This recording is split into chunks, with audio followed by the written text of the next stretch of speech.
বজাৰ পৰা আছিল 7 বজাৰ পৰা থকা কাৰফিউ আমি 9 বজালৈ লৈ গৈছোঁ নিশা 9 বজাৰ পৰা ৰাতিপুৱা 5 বজালৈ 8 ঘণ্টাৰ কাৰণে কাৰফিউ থাকিব আৰু নিশা 8 বজালৈকে দোকান বজাৰ সকলোখিনি খোলা থাকিব ঠিক তেনেকৈ আমি কেইটামান কথা নিশ্চিত কৰিব বিচাৰিছোঁ যে যিসকলে এপালিও প্ৰতিষেধক লৈছে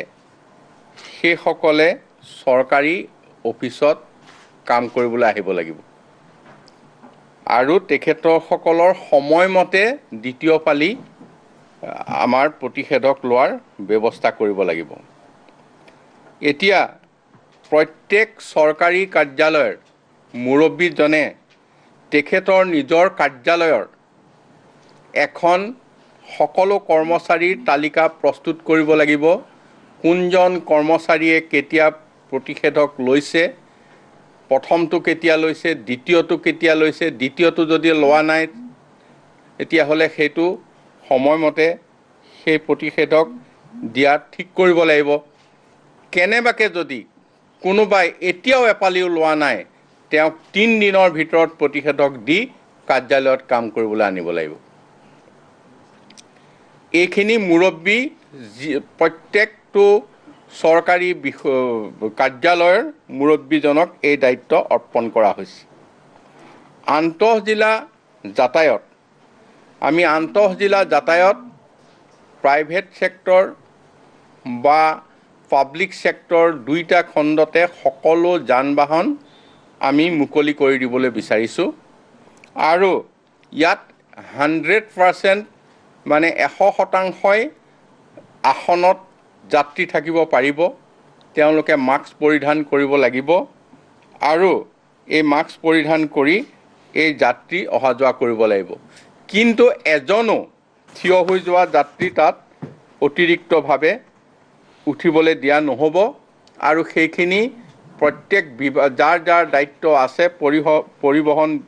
বিভাগকে ধৰি তেওঁলোকে ইয়াত পৰীক্ষা কৰিব আৰু পৰীক্ষা কৰি কঠোৰভাৱে ব্যৱস্থা গ্ৰহণ কৰিব যদি অতিৰিক্তভাৱে থিয় হৈ কোনো যাত্ৰী আনে এতিয়াহ'লে গাড়ীৰ লাইসেন্স আৰু ড্ৰাইভাৰৰ লাইসেন্স আটাইখিনিৰ ওপৰতে আমি যাৱতীয় ব্যৱস্থা অতিৰিক্তভাৱে মানে আমি কেনসেল পৰ্যন্ত চূড়ান্ত সিদ্ধান্ত ল'ব পাৰিব এতিয়া এটা কথা আমি নিশ্চিত কৰিব বিচাৰিছোঁ যে কমেও এপালি প্ৰতিষেধক লোৱা যাত্ৰীয়েহে এই মানে যাত্ৰীবাহী বাছত যাব পাৰিব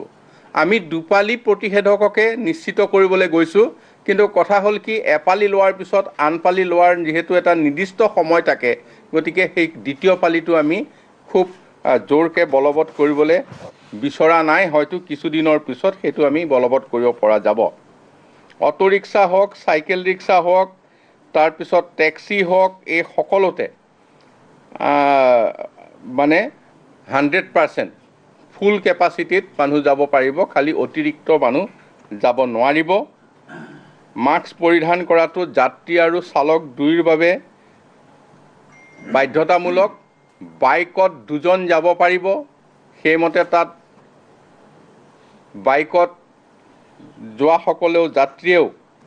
তেওঁলোকে মাস্ক পৰিধান কৰিব লাগিব আৰু কমেও এপালি ভ্যাকচিন ল'ব লাগিব এই গোটেই কথাখিনি আপোনালোকক জনাইছোঁ লঘু যান-বাহনৰে সকলো যাত্ৰী চলাচল কৰিব পাৰিব ব্যক্তিগত যান-বাহনৰে কিন্তু মাস্ক পৰিধানটো বাধ্যতামূলক এই কথাখিনি আপোনালোকক আজি ৰাইজৰ প্ৰতি আমি আহ্বান জনাইছোঁ আপোনালোকৰ সংবাদ মাধ্যমৰ জৰিয়তে যে এইবাৰ যিহেতু মুকলি কৰি দিয়া হৈছে বাকি আনুষংগিক নিয়ম নীতিখিনিও কঠোৰভাৱে বলবৎ হ'ব ইয়াত সংশ্লিষ্ট কৰ্তৃপক্ষসমূহে ইয়াক কঠোৰভাৱে পৰীক্ষা কৰিব আৰু এই ক্ষেত্ৰত ব্যৱস্থা গ্ৰহণ কৰিব। কাৰণ আমাৰ সন্মুখত আমি কেইদিনমানৰ আগলৈকে কেৰেলা আৰু মহাৰাষ্ট্ৰৰ উদাহৰণ আমি সকলোৱে দেখিছোঁ। তাত আজি অৱস্থা মুকলি কৰি দিয়াৰ পিছত কি হৈছে। গতিকে অসমত তেনে পৰিস্থিতি হ'বলৈ আমি কোনোপধ্যে দিব নোৱাৰোঁ। সেইকাৰণে মই সকলো ৰাইজক মই অনুৰোধ জনাইছোঁ যে আপোনালোকে নিয়ম মানি চলিব,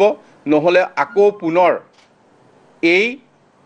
শিথিলতাবিলাক দূৰ কৰি হয়তো আকৌ আমাৰ এটা আমি মানে পুনৰ কণ্টেইনমেণ্ট বা লকডাউনৰ ফালে ঘূৰি যাব লগা হ'ব পাৰে। গতিকে এই সময়খিনি আপোনালোকৰ ওপৰত নিৰ্ভৰ কৰিব।